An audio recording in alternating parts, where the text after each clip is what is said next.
Hello दोस्तों, आज के इस वीडियो के माध्यम से एक बार फिर हम आपके साथ जुड़ चुके हैं। दोस्तों, बिहार स्वास्थ्य विभाग की तरफ से एक और नया नोटिस जारी किया गया है। ये जो नया नोटिस जारी किया गया है एएनएम 8853 वाले कैंडिडेटों के लिए है। दोस्तों, ये नोटिस के अंतर्गत आपको महत्वपूर्ण जानकारी हम देंगे कि एएनएम को काम क्या करना होगा, क्योंकि अब आप लोग ज्वाइनिंग करने वाले हो। अब आपका मेरिट लिस्ट बन गया। ज्वाइनिंग जितना लेट भी हो या जल्दी भी हो, काम तो करना ही होगा। इसके लिए एक ऑफिशियल नोटिस जारी किया गया है। सैलरी से भी रिलेटेड है, कैसे सैलरी बढ़ेंगे, क्या क्या होने वाला है, तो ऑफिशियल नोटिस को आपको जानना जरूरी है।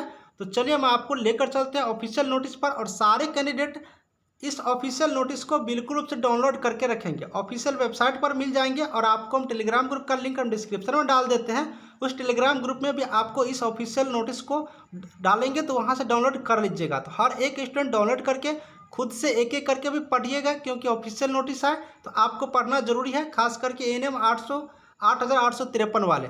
चलिए ऑफिशियल नोटिस पर और पूरा करते हैं जानकारी को। तो दोस्तों, ये है ऑफिशियल नोटिस। जॉब डिस्क्रिप्शन आप लोग देख सकते हैं, यहाँ पर लिखा हुआ है एएनएम के लिए। तो इस ऑफिशियल नोटिस को फिर से कह रहा हूँ, टेलीग्राम ग्रुप में डाल दूंगा। टेलीग्राम ग्रुप का लिंक डिस्क्रिप्शन में है, आप लोग डाउनलोड करके खुद से पढ़िएगा और रखे रहिएगा। दोस्तों, यहाँ पर हम बात करते हैं हर एक चीज़ का। पोजीशन देख लीजिए। पोजीशन एएनएम हो गया, आप लोग एएनएम का पोस्ट का नाम है। उसके बाद नंबर ऑफ वैकेंसी आप लोग को मालूम ही है, नंबर ऑफ वैकेंसी 8853 है। उसके बाद दोस्तों, यहाँ पर बात करते हैं हम जो इम्पोर्टेंट है आपके लिए उसका। जो इम्पोर्टेंट है आपके लिए मैं उसके लिए बात करूँगा कि कॉम्पिटेंसीज क्या है, यानी कि आपको क्या क्या कार्य करना होगा, उस चीज़ के बारे में यहाँ पर जानकारी दिया गया है।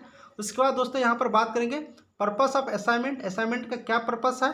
उसके बाद दोस्तों बात करेंगे summary of role and responsibilities. तो दोस्तों, ये जो 3 पॉइंट है आपके लिए जरूरी है। और उसके बाद यहाँ पर सैलरी की बात किया गया है, तो सैलरी का भी बात करेंगे। दोस्तों, ये जो नोटिस है इंग्लिश में दिया हुआ है, तो हम आपको हिंदी में करके एक एक करके समझा देते हैं। ये की कॉम्पिटेंसीज क्या है, पर्पस ऑफ असाइनमेंट क्या है, summary of role and responsibility क्या है, जो कि ये 3 पॉइंट आपके लिए जरूरी है। और ये ही 3 पॉइंट आपका कार्य होगा, जो कि ऑफिशियल नोटिस के माध्यम से आपको बताया जा रहा है। तो आपको इतना जानना जरूरी है। तो चलिए हिंदी करते हैं और पूरा करते हैं कंप्लीट जानकारी को। दोस्तों, हमने इसको हिंदी कर रखा है, तो हम आपको सबसे पहले बता देते हैं। आपने पहले जो देखा की कॉम्पिटेंसीज, उसके बारे में एक टीम में काम करने की क्षमता, यानी कि प्रत्येक एएनएम को एक टीम के रूप में काम करने की क्षमता होना चाहिए।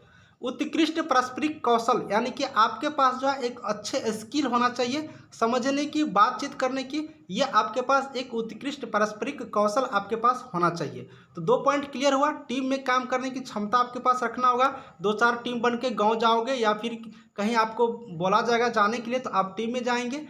उत्कृष्ट पारस्परिक कौशल, यानी कि एक अच्छे प्रकार के आपको बातचीत करने की एक स्किल होना चाहिए किसी से, ये चीज़ होना चाहिए। उसके बाद दूसरा पॉइंट है यहाँ पर रोगियों और समुदाय के साथ प्रभावी सहयोग करने की क्षमता, यानी आप जिस मरीज को देखेंगे और उस मरीज के साथ जो समुदाय है उनके साथ जो भी प्रभावी सहयोग होगा, उसका क्षमता आपके पास होना चाहिए। क्योंकि मरीज जो आते हैं और उसके साथ जो परिजन होते हैं वो घबराए रहते हैं और वो आप पे ही डिपेंड होते हैं। आप ही उसको देखभाल करेंगे, तो उसके साथ किस तरह से आप व्यवहार करेंगे, किस तरह से उसको आप सहयोग करेंगे, ये चीज़ आपके साथ होना चाहिए। यही इस पॉइंट के माध्यम से बताया जा रहा है। आगे बात कर लेते हैं। कई भागीदारों और हितधारकों के साथ सहयोगी वातावरण में आराम से काम करना, स्वयं प्रेरित और दूसरों को प्रेरित करने की क्षमता। यानी दोस्तों, पहले ही हम बता चुके कि कई भागीदारों और हितधारकों के साथ, यानी कि जब कोई मरीज ट्रीटमेंट कराने के लिए आएंगे, इलाज कराने के आएंगे, तो उनके साथ बहुत सारे उनके सहयोगी आएंगे, कई सारे उसका हितधारक आएंगे, बहुत सारे ऐसे व्यक्ति आएंगे जो आपको बातचीत में आपको मिला लेंगे। लेकिन आपको क्या करना है कि उसके साथ आराम से काम करना है। ये नहीं कि हड़बड़ा जाना है, जिससे कि उन लोग को, मरीज को दिक्कतें हो या फिर उनके सहयोगों को लगे कि आप उनके लिए कुछ कर नहीं रहे हैं। तो आराम से काम करना है, खुद को प्रेरित भी होना है, उन लोगों से कुछ प्रेरित भी होना है और दूसरे को प्रेरित करने की क्षमता भी आपको रखना है। इस पॉइंट के माध्यम से यही बताया जा रहा है। तो दोस्तों, इन सारे चीज़ को आप लोग समझते चलिए। आगे बात करेंगे असाइनमेंट का उद्देश्य। आपको हम बताए पर्पस ऑफ असाइनमेंट, यानी कि असाइनमेंट का क्या उद्देश्य है, जो दूसरा पॉइंट हम आपको बता रहे हैं। असाइनमेंट का उद्देश्य समझ लीजिए। रोगियों को देखभाल प्रदान करना, सबसे पहला काम रहेगा कि रोगियों को देखभाल प्रदान करना, ये आपको करना होगा। चिकित्सा अधिकारियों को सहायता करना, जो भी आपके डॉक्टर्स होंगे, आपके सीनियर चिकित्सा अधिकारी होंगे, उसको सहायता प्रदान करना है। परिवार नियोजन सेवाएं, स्वास्थ्य और पोषण शिक्षा, पर्यावरण स्वच्छता बनाए रखना। यानी आप यहाँ पर देखिए कि रोगियों को देखभाल करना है, डॉक्टर्स को सहायता देना है, उसके बाद परिवार नियोजन सेवाओं को आपको अच्छी तरीके से देखना है, स्वास्थ्य और पोषण शिक्षा को देखना है, पर्यावरण स्वच्छता को बनाए रखना है और इनके बनाए रखने का प्रयास भी करते रहना है, संचारी रोगों को नियंत्रण के लिए टीकाकरण के साथ साथ मातृ एवं शिशु स्वास्थ्य में सहायता देना। यानी कि ये सारे काम आपको मूल रूप से करना है। फिर से इस बात को समझ लीजिए, पारिवारिक नियोजन, स्वास्थ्य और पोषण शिक्षा, पर्यावरण स्वच्छता बनाए रखने की प्रयास, संचारी रोगों को नियंत्रण के लिए टीकाकरण के साथ मातृ एवं शिशु स्वास्थ्य में सहायता देना, ये सारे काम आपको होना चाहिए। ये चीज़ है। इसके बाद अगर बात करते हैं भूमिका और जिम्मेदारी की सारांश, यानी कि आपकी क्या भूमिका होनी चाहिए और आपकी जिम्मेदारी क्या होना चाहिए, उसको यहाँ पे एक सारांश के रूप में बताया जा रहा है। तो इस चीज़ को समझिए। तो इसमें बताया जा रहा है कि हर महीने अपने क्षेत्र में कम से कम नियमित आउटरीच सत्र आयोजित करेगी। वह असलम और कमज़ोर आबादी के लिए विशेष आउटरीच सत्र आयोजित करेगी। यानी कि दोस्तों आपका यह भी एक जिम्मेदारी होंगे कि हर एक महीना जो आप काम करेंगे एक नियमित आउटरीच सत्र आयोजित करेंगे। यानी कि आप जिस क्षेत्र में आप जिस क्षेत्र के लिए वर्क कर रहे हैं उस क्षेत्र का एक आउटरीच सत्र आपको आयोजित करना है। और यहाँ पर यह भी बताया जा रहा है कि कमज़ोर आबादी के लिए विशेष, जहाँ पर कमज़ोर आबादी के लोग हैं, जहाँ पर ज़्यादा गरीब लोग रहेंगे, ज़्यादा वहाँ पर ट्रीटमेंट कराने की माहौल हमेशा क्रिएट होगा, मरीज ज़्यादा जहाँ से आएंगे उस क्षेत्र के लिए एक आउटरीच सत्र आयोजित करना है, एक मीटिंग के टाइप में करना है। तो ये सारी जो चीज़ है आप लोग को जो ऊपर से डॉक्टर्स बोलेंगे तो उनके जो रूल रेगुलेशन के अनुसार ही आपको करना है, इसलिए इसमें घबराने की कोई ज़रूरत नहीं है। आगे चलते हैं। आशा एवं MAS, इसमें लिखा है आशा एवं MAS सदस्यों के साथ समन्वय, ICDS, PHED, शिक्षा, ULBS आदि के साथ संपर्क और अभिसरण करना। यानी ये जो जितने स्टाफ्स हैं, जैसे कि आशा स्टाफ हो गया, MAS स्टाफ के नाम है, उसके बाद ICDS, PHED, शिक्षा, ULBS जो भी स्टाफ्स होंगे, जो भी अधिकारी होंगे, उनके साथ आपको अपना अच्छा संपर्क बना के रखना है, उसके साथ अच्छा बातचीत करके अच्छा समन्वय बना करके आपको रखना है। उसके बाद कहता है कि उपकेंद्रों स्लम स्तर पर स्वास्थ्य जांच के दौरान MO को सहायता करना। जब आप उपकेंद्र पर जाएंगे, स्लम स्तर पर स्वास्थ्य जांच करने के लिए जाएंगे, तो उसकी ड्यूरिंग क्या करेंगे, उसके दौरान क्या करेंगे, जो MO होते हैं उसको सहायता प्रदान करना आपका ही काम है।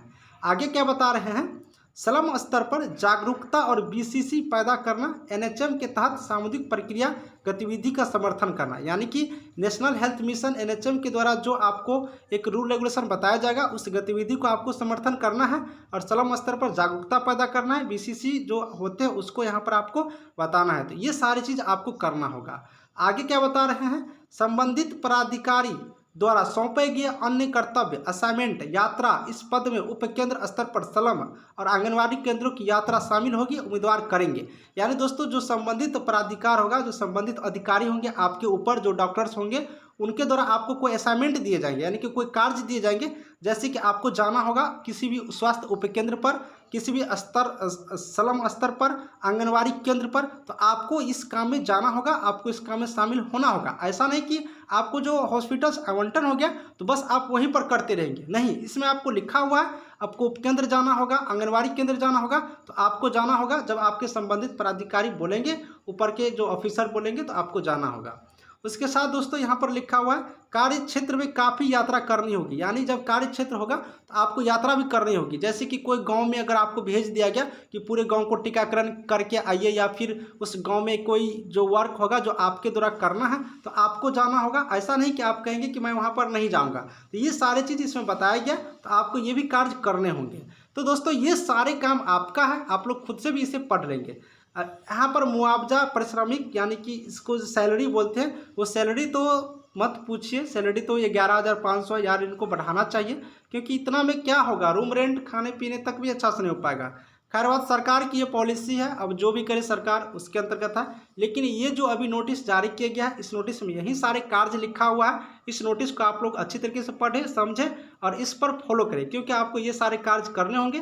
क्योंकि गवर्नमेंट अगर कोई नोटिस जारी किया है तो उसको अमल करना हम लोग का कर्तव्य बनता है, हम लोग का ड्यूटीज बनता है। तो दोस्तों आपको ये वीडियो कैसा लगा, इस तरह से नई नई वीडियो पाने के लिए चैनल को सब्सक्राइब करिएगा। ऑफिशियल नोटिस चाहे छोटा हो या बड़ा, सबसे पहले हम अपडेट देंगे, ये प्रोमिस है आपसे। तो चलिए वीडियो को समाप्त करते हैं और मिलेंगे आपको एक और नई वीडियो में। तब तक के लिए थैंक यू।